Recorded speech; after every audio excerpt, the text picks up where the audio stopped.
Une guerre commerciale, mais quelle guerre commerciale semblent nous dire les marchés européens et le CAC 40 qui termine la séance en hausse de 0,56% vers les 5394 points.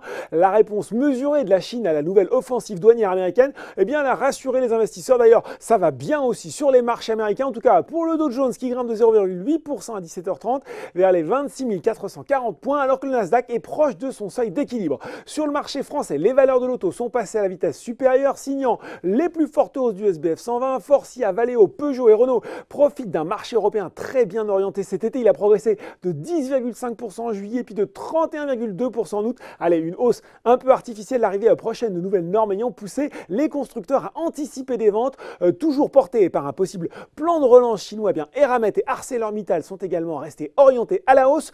Tout baigne aussi pour Fermental, plus 12,5%. Le spécialiste des microalgues qui développe des huiles riches en oméga 3 a signé un accord commercial avec DSM, un géant mondial de la nutrition santé.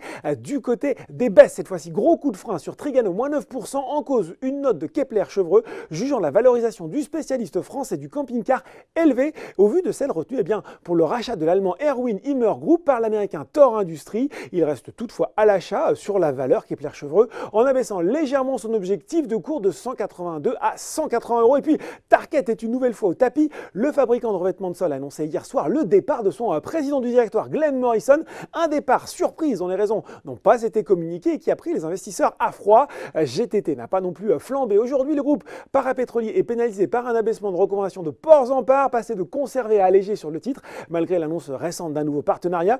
Ports-en-Par, il trouve désormais que la valorisation est élevée et le titre gagne encore plus de 29% depuis le début de l'année. Ports-en-Par a toutefois maintenu son objectif de cours à 65 euros. Voilà, c'est tout pour ce soir, mais n'oubliez pas, le reste de l'actu éco et finance est sur Boursorama.